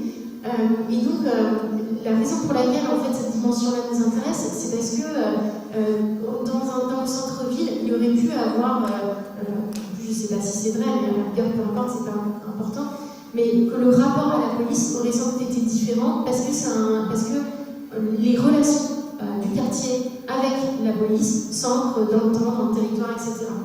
Et donc, pour revenir à notre histoire de relations, en fait, ce qui est intéressant, c'est que si le discours de la police est omniprésent, en fait, c'est parce que, de manière générale, on a toujours ces discussions sur la police dans le quartier. Oui, je vous parlais tout à l'heure, en fait, de Bergeron, je vais passer, je vous en ai déjà parlé.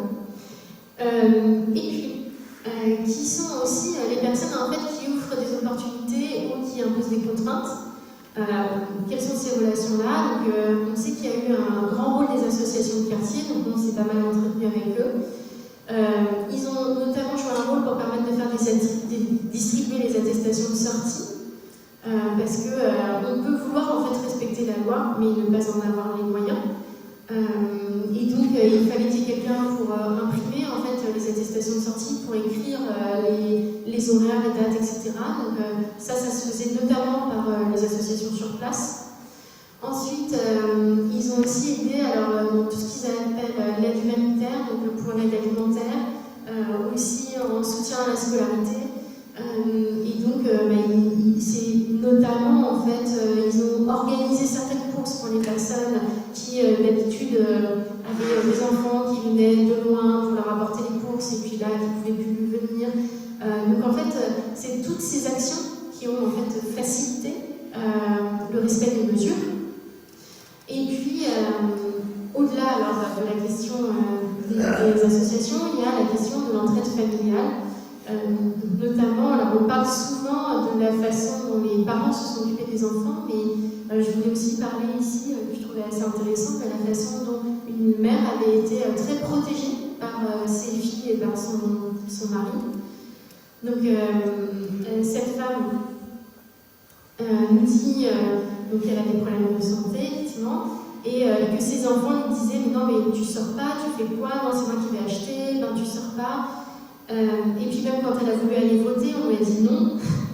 Et pareil, sa fille dit « Maman, fais attention. » Après aussi, quand on allait faire des achats, enfin pas moi mais les enfants, elle me dit « Maman, alors déjà le jour du confinement, la veille, je dis à ma fille on va faire des courses, mais son père me dit « Mais non, pourquoi tu fais pas, etc. » Donc là, effectivement, en fait, on voit comme il y a toute vraiment une protection, en fait, un réseau de protection qui se met en place autour de cette mère de famille. Et voilà, typiquement la raison pour laquelle elle veut respecter si strictement le confinement, c'est parce qu'il y a tout ce monde-là autour qui l'encourage et puis qui fait les choses pour elle. Autre chose qui nous a intéressés, en fait, c'était comment les comportements en fait, dans les relations familiales pouvaient réguler. Enfin, comment les relations familiales pouvaient réguler les comportements. Donc, par exemple, là, on a vu le cas des enfants qui essayent de maintenir leur mère à l'intérieur. Et puis, là, je vous mets l'extrait en fait, d'une mère de famille qui, elle, essaye de garder son fils à l'intérieur. Et donc, elle dit, en fait, dès le début, ça a été compliqué parce qu'il n'avait pas envie de respecter le confinement, il avait envie de sortir, mais la mère, elle avait peur. Donc, au départ, elle menace, elle dit bon, je te préviens, si tu as une amende, c'est pas moi qui la paye, tu te débrouilleras. Ensuite, elle prie, et elle prie vraiment Dieu, c'est vraiment son enfant, elle prie Dieu pour lui demander de ne pas sortir. Et puis, elle envisage aussi des rétributions, c'est-à-dire qu'au départ, son enfant, il essaie un peu de sortir, puis finalement, il reste, et puis là, elle dit bon, elle va le récompenser quand il ne sort pas. Donc là, on voit comment le fait de respecter le confinement pour le fils, en fait, c'est entièrement, pas entièrement, mais grandement déterminé en fait par toutes les stratégies que met en place remplace la mère pour le garder à la maison. Et inversement, ou presque, on a le cas d'une mère de famille qui avait 58 ans, qui vivait avec ses 3 enfants. Donc les 2 étaient plus grands, donc ils étaient adultes, et puis le 3e grand adolescent. Et alors elle dit jusqu'à là, on ne pouvait plus. Elle dit si j'avais été seule à la maison, oui, je serais restée. Mais là, non. Donc en fait, elle prenait son attestation, elle prenait sa gomme, et puis elle passait tout son temps dehors. Elle disait je m'approchais de personne, je mettais mon masque, etc. Mais moi, je ne peux pas rester à la maison, c'est le confinement, les enfants à la maison, le mari à la maison. Donc vraiment, elle ne pouvait plus. Et donc là, en fait, elle justifie le fait de sortir de chez elle par le fait qu'elle ne peut plus supporter les relations familiales. En conclusion, ce qui m'intéresse en fait dans tout ce que j'ai envie de dire, dans la façon dont les gens justifient de la façon dont ils respectent ou non les mesures sanitaires par des relations, c'est que c'est très en opposition avec un certain discours qui est celui de la démocratie sanitaire, celui que j'avais évoqué tout au début, qui consiste à considérer qu'en fait, quand on demande quelque chose à quelqu'un en concernant sa santé, si la personne est suffisamment éclairée, elle va faire ce qu'on lui demande. Et qu'il ne lui appartient qu'à elle-même, d'abord de se renseigner, et ensuite d'agir. Et en fait, ça, c'est le problème de cette vision-là de la démocratie sanitaire, alors qui peut avoir tout un tas d'intérêts. J'ai beaucoup travaillé avec Anne sur la question du consentement, de l'autonomie, etc. On invite vraiment à réfléchir à ce que c'est que l'être éclairé, notamment. C'est tout un tas de questionnements en éthique qui sont hyper intéressants, mais ce à quoi je voulais faire référence ici, c'était au fait que cet individu n'existe pas, parce qu'en fait, on ne prend pas de décision indépendamment de son histoire, de son territoire, de l'ensemble des relations qu'on a autour de nous. Et que ce discours-là, qui peut encore une fois avoir un intérêt quand on pose les bases d'un principe, etc., il doit systématiquement être discuté avec des considérations qui sont des considérations en fait sociales et relationnelles. Donc nous, dans notre travail, ce qu'on a rencontré quand on a étudié le rapport des personnes aux restrictions aux mesures sanitaires, c'était pas l'individu abstrait, c'était tout le temps des gens qui étaient en contexte et pris dans un réseau de relations. Je vous disais au début que ce qui m'intéressait, c'était la confrontation de ces grands politiques avec les petits gestes du quotidien et de savoir en fait comment on définit un sujet politique quand il est pris en étau comme ça dans 2 dimensions qui sont aussi éloignées l'une de l'autre. Et en fait, dans ce travail, ce qu'on a fait, en fait, c'est considérer que le sujet politique, ou celui auquel le gouvernement s'adresse quand il demande de rester chez soi, c'est nécessairement un sujet qui est traversé par des relations incorporées, donc notamment par des rapports de domination. Je suis passée, je vous ai pas fait comme on a beaucoup parlé avec des femmes, il y a eu tout un tas de discussions sur la façon dont les femmes en fait avaient la charge de la question sanitaire à la maison. Donc c'était en fait à elles de trouver des solutions, c'était à elles de nettoyer, de décontaminer, de poser de la javel partout. C'était aussi à elles de savoir comment faire pour convaincre les enfants de rester, etc. Donc tout un tas de relations incorporées qui existent à la base dans nos sociétés. Et puis des relations quotidiennes avec d'autres personnes, là encore, que ce soit ceux très proches avec lesquels on vit, ou bien que ce soit des personnes du quartier ou encore plus éloignées, et des entités. Parce que, par exemple, quand on parle par exemple, de la police, en fait, rapidement, ça devient une abstraction, par exemple. On nous raconte une anecdote et puis on nous dit, mais de toute façon, la police, c'est comme ça.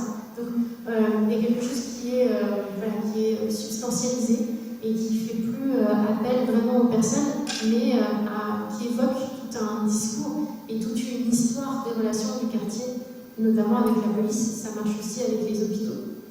Et donc avec certains représentants de la santé et d'autres acteurs de la santé.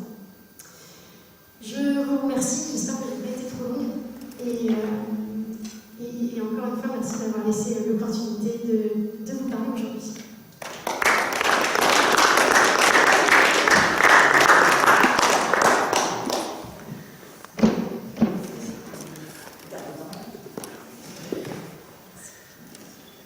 Alors, est-ce qu'il y a des questions? Des voix qui se lèvent? Oui. Tu vas monter l'escalier, moi je fais le bas. Cet exposé, vous êtes donc du CNRS, donc vous travaillez pour nous. Nous finançons vos activités. Les mainstream, les France Culture, les France Inter et autres sont aussi financés par nous. Il est dommage que le CNRS n'ait pas la possibilité de faire savoir une telle approche telle que votre enquête, puisque vous dites que vous avez eu beaucoup de mal à trouver des gens qui veulent bien répondre à vos questions. Il aurait été intéressant de faire savoir que c'était donc le système. Ça aurait peut-être pu vous permettre d'avoir des réponses via Internet, peut-être, déjà, pour pouvoir abonder par rapport aux questions que vous posiez. Bon, ça, c'était ce que j'ai eu comme réflexion au début de votre exposé. Maintenant, le déroulé de votre exposé nous montre que vous avez eu des gens qui, dans des contraintes géographiques, on va dire, l'espace, ou des contraintes familiales, ont plus ou moins facilement vécu cette période de confinement. Mais vous n'avez pas parlé de gens qui, peut-être, au lieu d'avoir gobé ce qu'on leur a dit à la télé, se sont vraiment posé des questions, auraient essayé de savoir si tout ce qu'on leur racontait était vrai. Vous avez eu l'impossibilité d'avoir des résultats concernant la situation telle qu'elle avait été subie en tant que personne touchée ou pas par le Covid, etc. Mais vous faites état d'une vingtaine de femmes. J'imagine que vous aviez la possibilité de savoir si ces 20 femmes avaient bien voulu ou pas suivre la contrainte de devoir se faire vacciner, ou si certaines avaient dit c'est de la foutaise, on ne va pas se faire vacciner. Donc il y a ce tas de questions finalement que vous avez peut-être réussi à avoir, peut-être que vous n'avez pas aussi l'intention de nous les dire, je ne sais pas. Vous m'entendez?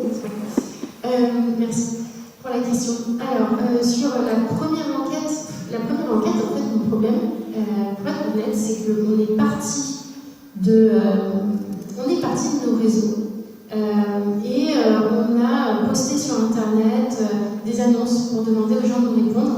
Notre problème, c'est que rapidement, on s'est retrouvé avec que des gens qui avaient le même profil. Et donc, on s'est dit, bon, ben là, on arrête. Et donc, on est passé par des collègues qui, eux, avaient des terrains différents. Donc, des terrains justement sur les terrains des bidonvilles, qui travaillaient avec des SDF, qui travaillaient avec, dans les quartiers populaires, moi, pour cette première enquête, ça c'est vraiment la deuxième. Qu'est-ce qu'il y a? Les bidonvilles, les terrains, les squats aussi. Et donc, en fait, au bout d'un moment, on s'est dit, bon, ce qu'on va essayer de représenter, finalement, c'est plus la façon dont ces personnes-là, ces différents types de personnes ont pu vivre cette période que, finalement, le tout de la population, parce que le tout de la population, en fait, c'était déjà hyper représenté par ailleurs. Donc, on s'est spécialisé, en quelque sorte. On a dit ça, il n'y a pas grand monde qui le fait, nous, ça nous intéresse. Il nous semble que c'est intéressant de voir comment on fait quand on est SDF en confinement, comment est-ce qu'on fait quand on est ferrailleur et que d'un seul coup il n'y a plus rien, comment est-ce qu'on fait pour manger, comment est-ce qu'on fait pour faire de la... sans faire dans le misérabilisme, hein, pas du tout, mais comment on fait pour faire l'école à 4 enfants avec un portable, des trucs comme ça nous semblait finalement plus intéressant d'un moment que les enquêtes sur Internet. Mais je suis d'accord avec vous sur le fait que, effectivement, peut-être qu'il faudrait mettre en place, je sais pas, des grandes, je sais pas si ça existe quoi,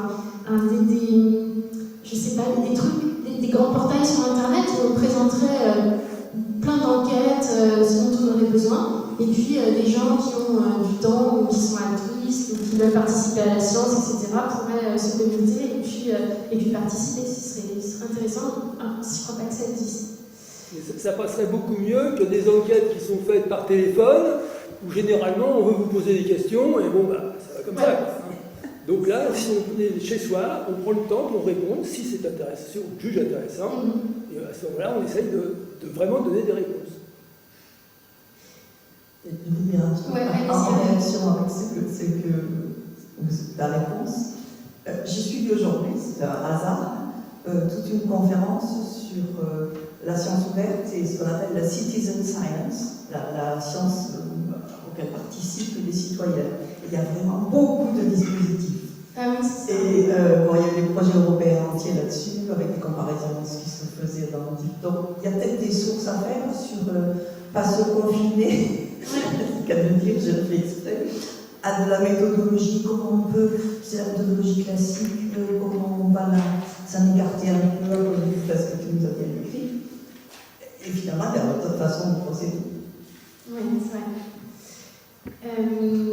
Et donc votre autre question, elle était sur, effectivement, je vous ai peut-être présenté des profils très dociles.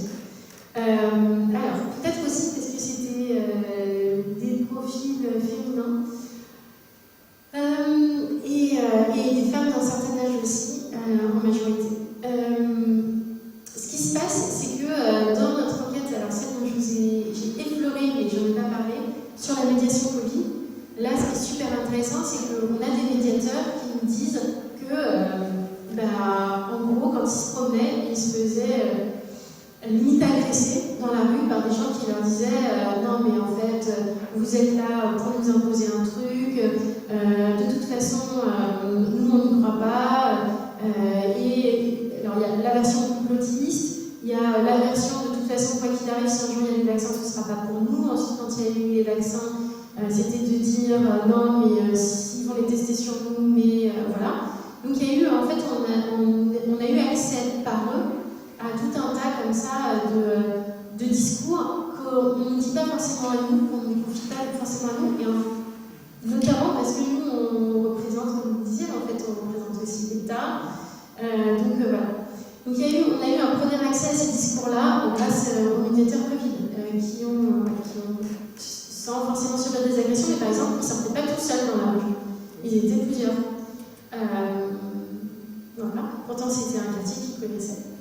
Et ensuite, l'autre chose, c'est que les gens, en fait, se livrent au bout d'un moment. Mais souvent, quand ils se livrent, c'est sur des petites pratiques, en fait. Et c'est ça qui est presque intéressant. C'est-à-dire que c'est d'un seul coup, en fait, on se rend compte que au début, ils font, puis ensuite, ils font moins bien. Et donc là, il y a un doute qui s'est insinué. Donc en fait, c'est essayer de repérer, en fait, qu'est-ce qui a pu causer du doute à un moment donné. Je sais que, par exemple, cette histoire de, vous vous souvenez, là, des masques, qu'on nous a dit au départ, les masques, ça sert à rien, puis qu'ensuite, ça, je devrais le mettre dans la présentation, je crois qu'il n'y a pas une seule personne qui nous en a pas parlé. En disant, mais en fait, ils ne savent pas ce qu'il faut faire. Enfin, si un jour on nous dit de faire un truc et maintenant on nous dit de faire autre chose. Donc, en fait, ce contexte d'incertitude lié à la pandémie, forcément, il crée de la désobéissance civile et en même temps, nous, on est chercheurs, je regarde là, et l'incertitude, on ne peut pas aller plus vite que les connaissances. Donc, bref, c'est encore un autre sujet. Mais oui, effectivement, peut-être que j'ai sélectionné trop de personnes dociles, alors que ce n'est pas forcément représentatif. Je suis d'accord.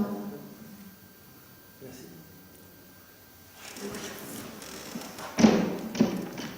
Merci.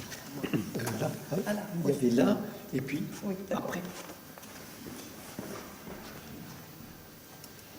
Oui, bonsoir.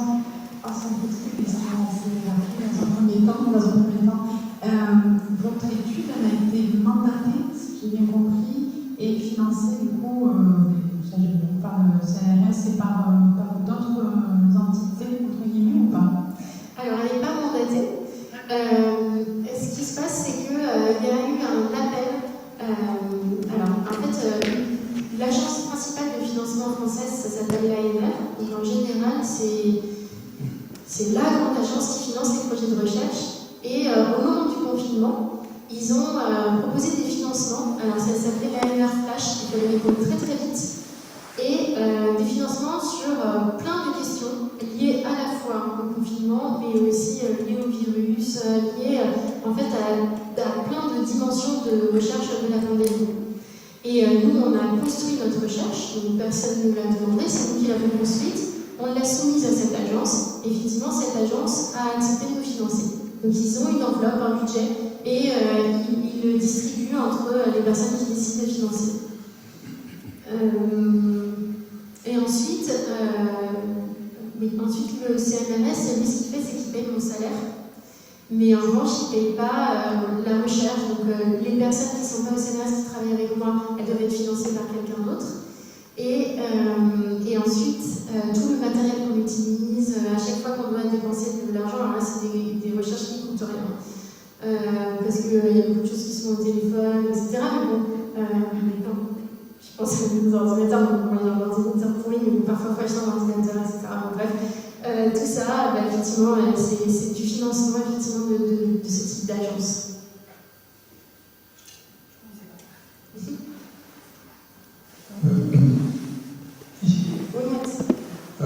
On a bien vu que Mireille n'a pas tout fait comme le reste de Toulouse.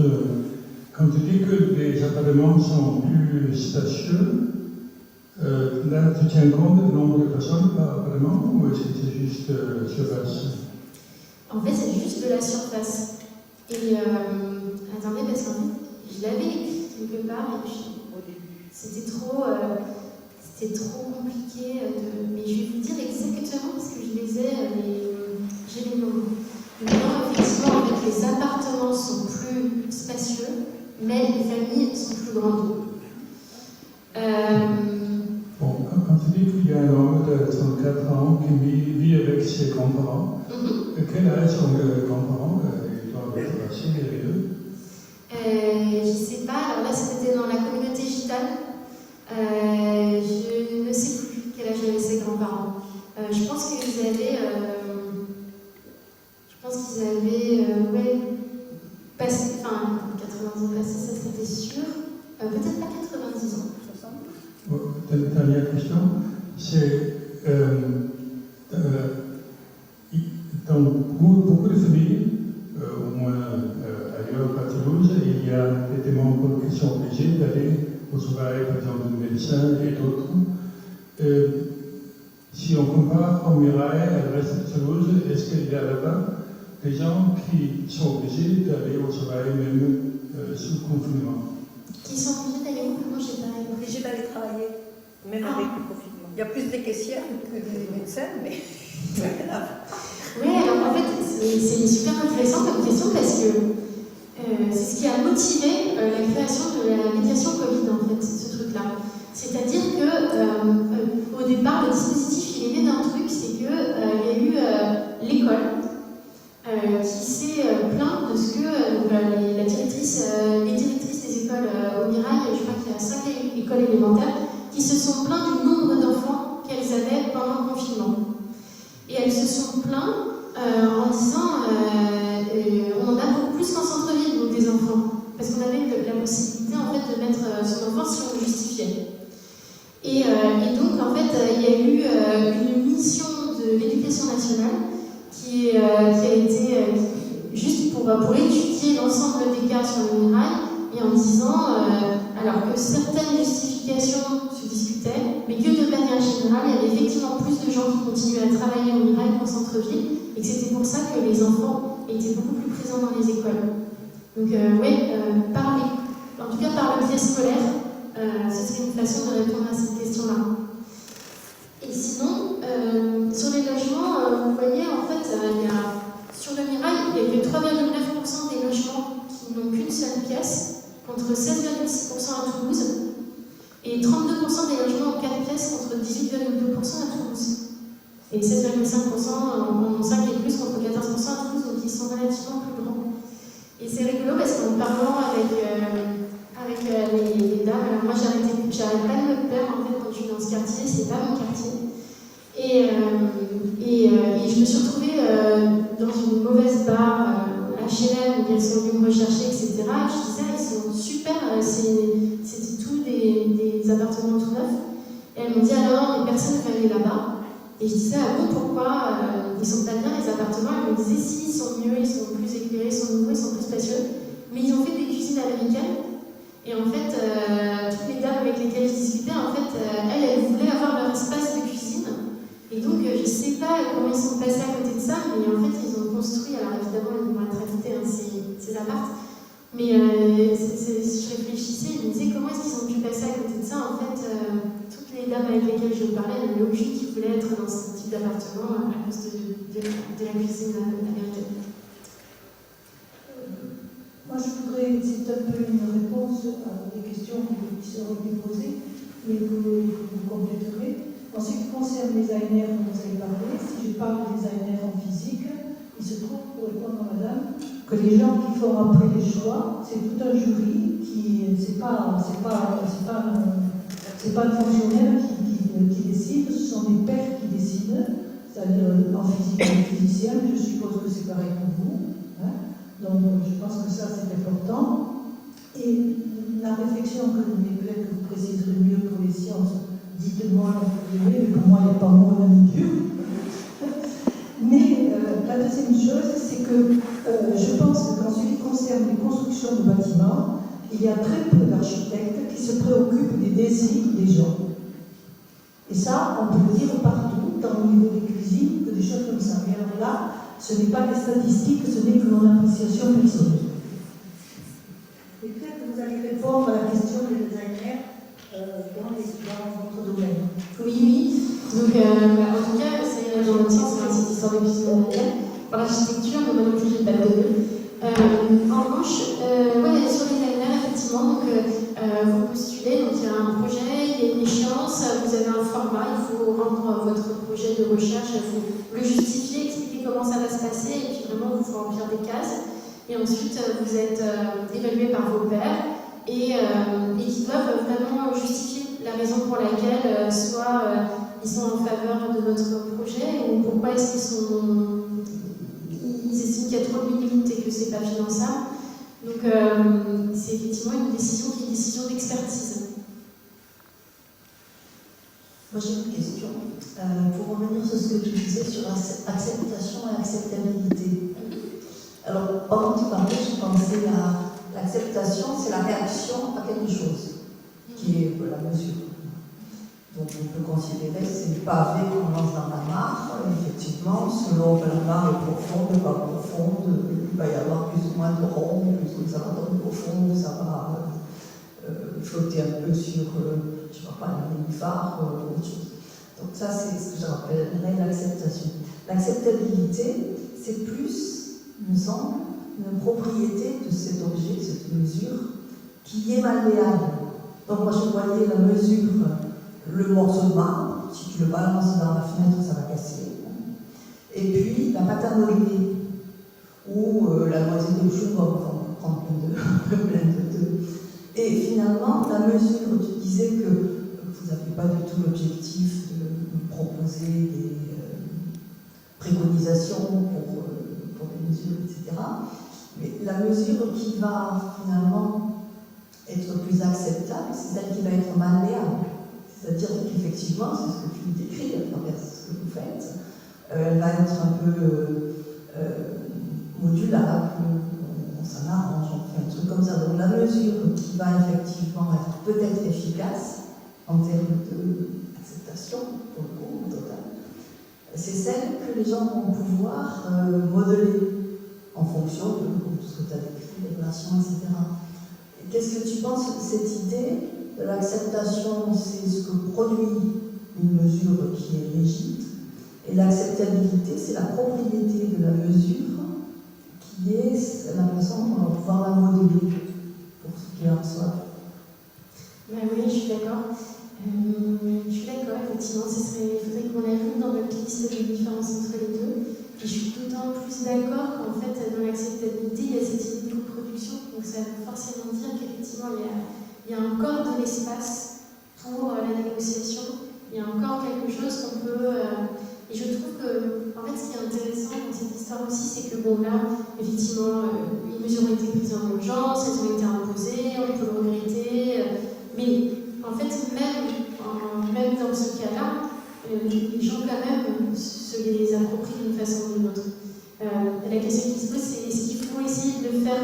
jugement et avec des procédures, pour le coup, démocratiques, en fait, ce travail de négociation, ou bien est-ce qu'on impose un truc et puis ensuite on laisse au jugement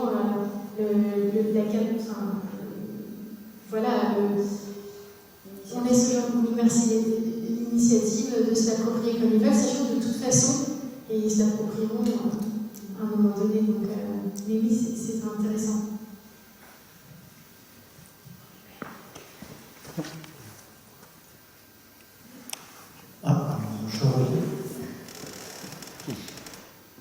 Il y avait un groupe de 12 femmes, pourquoi pas d'hommes? C'est dur en fait, c'est dur d'avoir accès aux hommes. C'est toujours dur. Pour les participants, c'est toujours dur. Là, on pense qu'on va pouvoir. On a fait des entretiens avec des hommes, on n'a pas eu un groupe d'hommes, mais on pense que là, peut-être on a un tout petit groupe d'hommes, de 5 hommes. C'est dur de faire parler les hommes en politique. C'est dur, en fait, là, par où on est passé par des associations, en fait, pour les femmes. Et il se trouve que dans ces associations-là, c'est des associations, du coup, qui s'occupent des violences faites aux femmes, tout ça, etc. Et donc, en l'occurrence, c'était assez facile d'atteindre les femmes. Pour les hommes, c'est vraiment beaucoup plus compliqué. Donc là, ce qu'on a fait, c'est qu'Alfonsina et Laurence, elles ont fait des cafés. Et donc elles sont là avec leur petite affiche, elles présentent un peu ce qu'on fait et elles demandent si les hommes accepteraient. Il y en a qui ont accepté de nous parler en entretien et on va faire ce petit groupe, mais on n'aura jamais autant d'hommes que de femmes, malheureusement. Alors, je ne vois pas de questions. Je vais remplir un peu, je vais en poser une. Est-ce qu'il y aurait quelque chose qui rassemblerait un droit de suite pour poursuivre peut-être avec les mêmes et avec du temps, voir quelles sont devenues leurs réflexions ou leurs vues sur cette chose unique, puisque des confinements, il n'y en avait jamais eu. Et comment est-ce que vous avez commencé ou est-ce que vous prévoyez et comment vous le verriez, une suite à cette enquête par rapport à ce phénomène unique? Alors, depuis mars 2020, depuis mars 2020, en fait, on a notre 3e projet de recherche, un peu dans la continuité. Donc, on a fait un projet de recherche qui était comme ça, sur des profils très divers, mais avec un intérêt particulier pour les personnes précaires. Une deuxième enquête qui était sur les squats, une troisième enquête qui est sur un dispositif de médiation et dans un quartier populaire. Ce qui se passe, c'est que en fait, c'est pas facile de justifier de faire une recherche de suite. En fait, c'est difficile en fait de trouver un financement quand une recherche elle a été faite pour la continuer. Je sais pas si vous pensez la même chose. En fait, je vous regarde les 3 chercheurs que je connais, enfin que j'ai identifiés comme chercheurs. En général, ce qu'ils veulent, c'est du nouveau. Et donc, on est un petit peu c'est pas si facile que ça. Alors, il y a certaines personnes avec lesquelles on garde le contact, mais est-ce qu'on pourra justifier de faire une nouvelle recherche? Je ne sais pas. Ça paraît quand même un moyen d'enrichir, parce que vous avez pris un point à un moment donné, et quand on échantillonne, on sait qu'on enrichit énormément. Il y a un effet multiplicateur dans la connaissance quand on revient sur un sujet avec du temps qui a passé. Enfin, ça paraît justifiable, mais effectivement, après, peut-être tu vas pouvoir en dire quelque chose. Parce que j'en ai encore, moi je suis à la retraite depuis un moment, mais j'en ai encore discuté avec des collègues avec qui je travaille encore un petit peu. Eh bien, les AMR, c'est comme partout, c'est comme la démocratie partout, c'est des êtres humains avec des intérêts, avec des relations de pouvoir, dans une société qui est quand même patriarcale, avec beaucoup de choses comme ça qui sont très difficiles à gérer, à comprendre et à ennuyer. Je pense que c'est compliqué dans les sciences dites dures, mais par contre, je pense qu'arriver à faire un panel vraiment absolument parfait, c'est extrêmement compliqué dans les sciences dites molles, entre guillemets, et ce n'est pas un reproche que je fais, c'est la qualité, c'est très compliqué.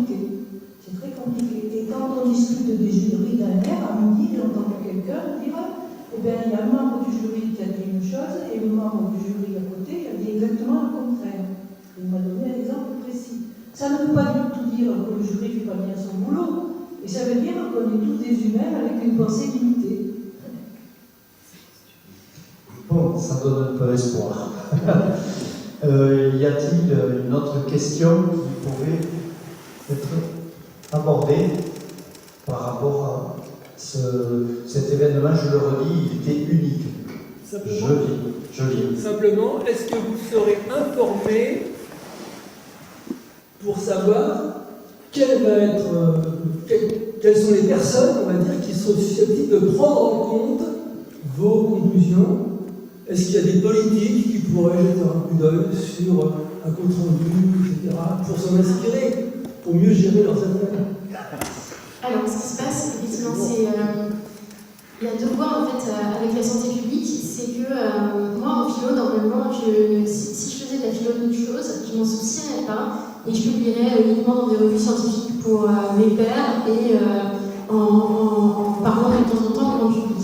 À partir du moment où on fait effectivement de la santé publique, enfin, on s'intéresse à ces sujets-là, je pense qu'effectivement, il y a une responsabilité à avoir dans le fait de faire connaître ce qu'on fait aux personnes qui prennent des décisions. Donc nous, on s'engage systématiquement à faire connaître ce qu'on fait, à aller dans des conférences de santé publique. Là, par exemple, notre rapport, on l'enverra à l'ARS, alors que l'Agence régionale de santé, alors qu'ils n'ont rien à voir dans cette recherche, mais avec l'objectif qu'ils le lisent et en demandant s'ils veulent qu'on leur présente. Donc, avec cette idée que oui, je pense que c'est effectivement important de le faire. Il n'y a rien qui nous y engage a priori, mais je pense qu'il faut le faire. C'est une très bonne question. Merci. Je ne vois pas dans la salle, alors je vais rebondir parce que ce qui vient d'être posé comme question me fait un petit peu reculer encore. Je le redis, ce confinement, c'était quelque chose d'unique et on a pu entendre de nombreuses personnes en charge d'évaluation des santé, des politiques de santé, etc., dire que si on n'avait jamais utilisé le confinement, c'est parce que de nombreuses études avaient montré que ça ne servait à rien. Alors bon, est-ce qu'il n'y aurait pas lieu quand même d'interroger sacrément, et votre présentation aux ARS, ça pourrait y contribuer, comment se fait-il que nous disposions de très nombreuses études préalables à ce que nous avons connu à la phase donc 2020, qui avaient dit que non, ça ne marche pas, et que là, on le voit arriver comme un boulet de canon, et vous avez fait une étude pour voir un peu comment les gens ont pris ce boulet de canon, acceptation ou acceptabilité ou refus, etc. Est-ce que cette dimension d'unicité et, semble-t-il, de fortes critiques de gens qui avaient déjà planché sur le sujet, puisque des épisodes de type pandémie, on en a connu d'autres, mais on n'a jamais connu ce type de réaction, on va dire, des gens en charge de la santé publique. Donc cette unicité, il me semble, elle oblige au minimum des ARS à vous entendre avec, pas seulement vous. Je suppose qu'il y a d'autres études, peut-être vous pouvez nous en dire quelque chose, qui sont proches de la vôtre, mais dans un secteur plus médical, et tout ça devrait faire sens auprès des décideurs. Désolé pour la longue question. Non, mais il n'y a pas de problème. En fait, je suis assez démunie pour vous répondre parce que personnellement, je pourrais vous répondre sur un registre qui serait celui de la philosophie politique en disant qu'aujourd'hui, on a un projet politique qui est un projet biopolitique. Ça veut dire que le vivant est au cœur de nos préoccupations politiques et qu'une large part de la façon dont on conceptualise ce vivant, c'est sur le versant du risque. Donc, en fait, gouverner aujourd'hui, c'est gouverner en ayant un œil sur les risques qu'on prend. Ça n'a pas toujours été le cas, mais c'est le cas actuellement. Personnellement, je n'ai pas la moindre idée de l'utilité qu'il y a eu ou pas, de l'efficacité en fait de la mesure du confinement. Je ne sais pas du tout. Peut-être qu'ici il y a des gens qui savent, moi je ne sais pas. je pense que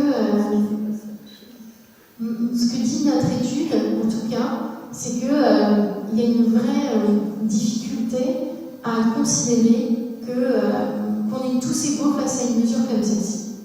Et je pense que c'est quelque chose à avoir en compte et qu'il faut trouver d'une façon ou d'une autre un moyen de prendre en compte la diversité des situations quand on intervient dans la santé publique de façon aussi radicale. Voilà. Mais peut-être que, je ne sais pas, quel aurait été le sort du monde si aucun État n'avait confiné ses populations, je ne sais pas. La Suède n'a pas confiné. Oui, alors moi ce qu'on m'a beaucoup dit, c'est que la Suède n'avait pas confiné, mais parce qu'on n'a pas les mêmes densités de population, donc il y a des critères démographiques, et ensuite, ça rentre pas mal aussi en cause, et puis ensuite, il y a des façons dont on intériorise en tout cas des normes sécuritaires, etc., qui ne sont pas forcément les mêmes dans tous les pays, mais je ne sais pas, effectivement, c'était ça que le fameux faire. Oui, sur le côté exceptionnel et universel permet le confinement, il y a quelque chose en France qui est quand même exceptionnel. C'est l'histoire des attestations. C'est absolument stupéfiant. Moi, c'est à partir du moment où on va parler d'attestation que j'ai senti une escroquerie. On n'est plus dans le sanitaire. Je fais une auto-attestation pour savoir si je dois sortir. Et les médias ont fait plus fort, c'est qu'ils ont dit attention, il ne faut pas le mettre au crayon, parce que si vous le mettez au crayon, ça veut dire que vous pouvez sortir tout le temps. D'ailleurs, ce que j'ai fait plusieurs fois, effectivement, parce que, bon, tout dire là, on sort vraiment quelque part de quelque chose, effectivement, c'est surréaliste, en fait, quelque part. C'est vraiment surréaliste. Là, je suis d'accord avec vous que je pense qu'il y a vraiment quelque chose qui s'est passé, qui était le rapprochement d'une mesure sanitaire et d'une mesure sécuritaire. Et le lien entre les deux, à ce moment-là, il a été difficile à établir. Je suis d'accord avec vous que c'est la question des attestations, effectivement, elle pose vraiment la question du pouvoir sécuritaire. Et c'est le seul pays, à ma connaissance, qui aurait fait ça. Ah oui, je l'ignorais. L'attestation. Spécialité française. Après, si je peux permettre, il y aurait une étude qui aurait été intéressante, c'était au-delà du confinement, ce qu'il y a eu un peu comme aberration, pour ma part, et je ne suis pas la seule, mais c'est aussi les couvre-feux. C'était 17h au début, 17h le premier couvre-feu, et ça, je ne sais pas comment l'ont vécu les gens, mais je trouve ça, à 17h, ils étaient tous vite avant que les magasins ferment, tous serrés les uns contre les autres, puis avec des gamelles, des machins. Là, le confinement, les couvre-feux aussi, c'était. Je ne sais pas comment, mais s'ils en ont parlé, pour Dave, dans le veille, il y a 18 dames du coup, plus 2 monsieur, c'est ça? Non. Il y en a plus en fait. On a 12 et 10, on a 27 en tout. La façon dont. Ok, sur les couvre-feux, oui, on en a parlé. Alors, déjà, ce qui est drôle, c'est que c'était il n'y a pas longtemps. En fait, c'est ça aussi qui est intéressant avec cette histoire.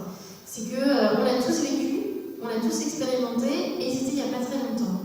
Mais déjà, même moi qui travaille sur le sujet, parfois je me trompe sur effectivement à quelle heure était lequel, sur la succession, est-ce qu'on a d'abord eu un couvre-feu et ensuite le confinement, ensuite un autre couvre-feu, enfin des trucs comme ça. Et donc déjà, ça c'est drôle parce que quand on parle avec les gens d'un truc qui était il y a 3 ans, il y en a plein qui me disent « Ah oui, c'est vrai qu'il y a eu ça à un moment donné ». Ça, je trouve ça marrant, en fait, notre connaissance, on s'est construit en fait une connaissance collective qui finalement s'évapore un peu. Donc le confinement c'est trop gros pour qu'on s'en souvienne pas, mais il y a plein de choses qui sont passées à ce moment-là et qui déjà on a déjà un petit peu oublié. Ce qui aussi dit quelque chose de ce que c'est qu'un citoyen et que c'est pas quelqu'un qui se souvient de tout. Et sur le couvre-feu, donc souvent il fallait qu'on le rappelle, donc ça ne venait pas tout de suite. Et je pense que c'est pareil, en fait, il y avait ce truc de dire oui, bon, de toute façon, est-ce que vraiment il vaut mieux se précipiter en foule à 17h ou est-ce qu'il vaut mieux être encore dans la rue à 23h? Enfin, là aussi, quoi, ça pose la question effectivement du pouvoir sécuritaire. Personne n'était complètement convaincu du couvre-feu, effectivement, dans les personnes qu'on a interrogées. encore une question, je crois. Alors, c'est pas vraiment une question, c'est parmi les aberrations tout à fait notables. Ma fille travaillant dans l'hôpital public au moment de la crise s'est vue intimer l'ordre qu'on leur a donné à tous les soignants: si vous attrapez le Covid, c'était avant le vaccin, si vous attrapez le Covid, vous venez travailler avec un masque, vous ne dites pas aux patients que vous avez le Covid et vous continuez à bosser comme si de rien n'était.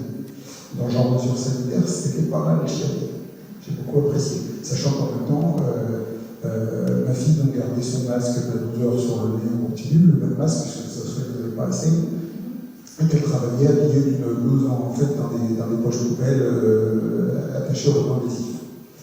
Voilà. Il a fait un commentaire, je voudrais faire la question du commentaire. Les gens que vous avez interrogés ont-ils évoqué à leur niveau, avec leur capacité, les incohérences que certaines personnes, comme celles qu'on vient d'entendre, ont pu mettre en évidence? Est-ce que vous avez entendu ces incohérences sans avoir besoin d'être un grand scientifique? On sentait qu'il y avait des flous ou des choses bizarres. Est-ce que ça vous est arrivé? Oui. Et je disais, alors, je pense qu'il y a donc, cette histoire-là du... il n'y a pas besoin de masque et ensuite mettez tous des masques. Donc ça, ce truc, ça ressort dans chaque entretien. En fait, et là, peu importe les origines sociales des personnes, ça a vraiment marqué tout le monde. Ouais. Donc oui, c'est la plus grande incohérence aussi de chercher des choses, mais non, il y a des gens qui ont trouvé qu'il y avait des situations qui étaient inhumaines. Il y avait une jeune femme qui a accouché pendant le confinement et qui racontait toutes les aberrations en fait autour de ça. Donc, votre mari ne veut pas rentrer, bon d'accord il rentre, mais il se cache. Ou alors, absurde quoi, de devoir se cacher derrière. Mais en même temps, sachant que personne ne savait vraiment ce qu'il fallait faire, que les mesures elles changeaient tous les jours. Donc oui, il y en a eu des choses comme ça.